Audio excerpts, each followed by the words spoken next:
Hello everyone, এটা হলো অষ্টমীর সকালের ব্লগ। বোন ঝগড়া ঠিক করলে ও কিন্তু সাফ জানিয়ে দিয়েছিল এই পুজোর 4টা দিনই আমি তোর হেল্প করব আর আমার জিনিস তোকে ইউজ করতে দেবো। আমি ওর কথায় রাজি হয়ে মনে মনে ভাবলাম, ওরে বেতাল, এই 4টা দিন তুই হেল্প করে দে না, তার পরেরটা আমি ঠিক বুঝে নেব।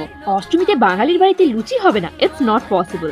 এই দেখো, এই ব্লাউজটাই মাকে দিয়ে আমি কাস্টমাইজ করেছিলাম। অষ্টমীর প্রসাদ আর লুচি খেয়ে শাড়ি পরে বেতালকে সঙ্গে নিয়ে আমি যাচ্ছি আজকে আমার স্কুল। তার ঠিক অপোজিটেই একটা বড় পুজো হয়।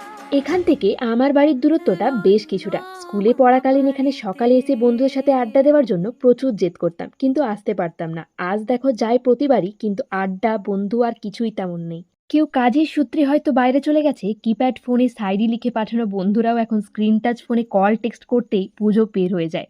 সময় মতো পুজোটা পেরিয়ে গেলেও মনের মধ্যে কিন্তু সেই ছোটবেলাকার মতো আনন্দগুলো আর নেই। এই বছর গোটা পুজোর মন খারাপের সঙ্গে কিন্তু এই বেতালি ছিল আমার সঙ্গে। দুটো প্যান্ডেল দেখে বাড়ি চলে এসেছিলাম।